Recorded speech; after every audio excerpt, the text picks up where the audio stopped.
We go now to David Beasley, the executive director of the UN's World Food Program. He joins us from Lviv, Ukraine. Are you confident you can keep food supply lines open?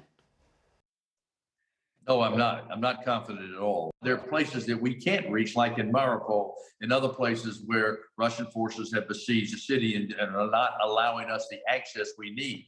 If we get the access, if we deconflict these access points, we can reach every single person that is suffering, struggling for food right now. Given the lack of access to Mariupol, do you believe Vladimir Putin is using starvation as a weapon? We've seen food depots that have been blown away. I've seen places where there's nothing in these warehouses but food. And that's not even in Mariupol. And so there's no question food is being used as a weapon of war in many different ways here. And I don't know the reason or the rationale for it. We know the majority of Ukraine's own farmland is in the east, where fighting is expected to pick up. We've seen images of Ukrainian farmers wearing bulletproof vests, still going out there, still tending to their fields. Do you have any sense of how the actual food supply from within Ukraine is going to be affected? No, it's going to be a major factor, Margaret. Ukraine grows enough food to feed 400 million people around the planet, 400 million people. In fact, we buy 50% of all the grain we buy from Ukraine, which allows us to feed about 125 million people. And this is a very serious problem. If we don't get the farmers back in the field, not just a few, but all the farmers back into the field so they can plant, they can put fertilizer out, they can harvest, and then equally as important is we've got to get the ports open again. That's the basis and the way by which 400 million people get their food from Ukraine right now. So that's got to be opened up. It's got to be demined. It's got to be deconflicted. And it's got to happen quickly. The UN issued a really frightening report this past week saying food prices are up 34% versus a year ago. And that spike is threatening social unrest in countries all around the world. What areas are you most concerned about? What areas is the crisis in Ukraine going to cause violence in? It's going to cause problems all around the world. And for example, we've got now 45 million people in 38 countries that are knocking on famine's door. And you may see a general price increase of food, let's say 38 to 40%. But in some of the very tough places, this could be 100, 200%, like in Syria.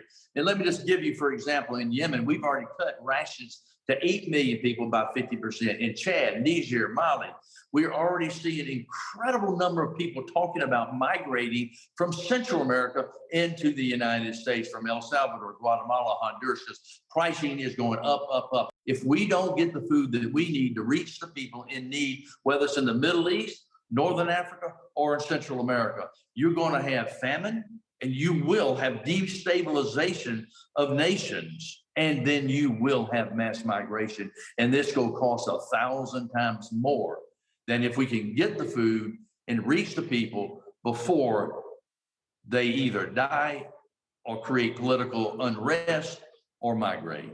You're already cutting back on food rations in certain countries because of the crisis in Ukraine. How do you decide that? Because of increased fuel costs, increased food costs, and shipping costs, we are already experiencing a $71 million increase in operational costs per month. So when we don't have enough money, well, guess what? We have to choose which children eat, which children don't eat. We try to reach the most vulnerable children, but it's based on money. There's $430 trillion worth of wealth around the world today. There's no reason a single child should be dying from hunger, much less going to bed hungry. The United States is the single largest donor. In the past, Russia has provided millions of dollars in funding. Do you expect them to cough up a dime right now? Well, we'll just have to see. I mean, they are a major producer of food. There's no doubt about that. And just like Ukraine is the breadbasket of the world, and now they're in bread lines. The United States has been stepping up in major ways, and it's got to step up more in a way it never has before. We're facing a perfect storm right now. We're going to need extra few billion this year. But if we don't get it, you're going to have war, conflict, destabilization, which is going to cost 1,000 times that. Well, there was additional food aid that was cut out of a recent COVID bill on Capitol Hill. For those who say the United States needs to be more fiscally responsible, that it can't continue to pump in more aid money, what would you say to that? How do you persuade some of your fellow Republicans who are skeptical? It's not difficult at all. It's like having leaking water lines in the ceiling and you don't fix them. And you go have to replace the flooring. You're going to have to replace the table, the chairs, the curtains. It's a lot cheaper to go up there and fix the water lines. If you don't reach the people where they are, it's going to cost you 1,000 times more. We feed 125 million people on any given day, week, or month. And I know from firsthand experience, people don't want to leave home. They don't want to migrate, but if they don't have food, and for example, in Syria, we can feed a Syrian in Syria for 50 cents a day.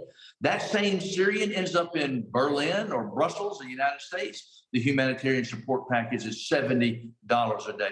The World Food Program put out a report saying back in 2015, that surge of Syrian migrants into Europe was driven by a cut of funding in World Food Program aid because people couldn't find food in the camps. They went elsewhere. Are you predicting that you see a refugee crisis resulting if there is not more food aid? I have no question about it. This is what Germany and the EU realized their mistake. I have talked with the German leadership and they realized the mistake they made by not going in advance and dealing with it up front. We survey people all the time. When you feed 125 million people like we do, we survey them, we talk with them. I have met with families. They don't want to leave home, but if they don't have food, I don't know a mother or father in the world that wouldn't do what they need to do to get their child food, and that includes leaving home. Is the crisis in Ukraine diverting resources away from desperate places like Afghanistan? The last thing we want to do is take food from a hungry child to give to a starving child. I don't care where they are in the world. We thought it was bad enough. We had a perfect storm with conflict, climate shocks, and COVID. Then Ethiopia crisis. Then on top of Yemen and Syria, then Afghanistan hit. And just when we thought it couldn't get any worse, and we were running short of monies, which is why we've been cutting rations to children and families and people around the world. Then you have Ukraine, the breadbasket of the world. So we don't have enough money to reach the children in Afghanistan, Ethiopia, and Ukraine. And now because we're devastating the breadbasket of the world, there's a possibility that children all over the world, independent of humanitarian aid, are going to not have the availability of food. Good luck to you, sir. Thank you for your time. Thank you, Mark.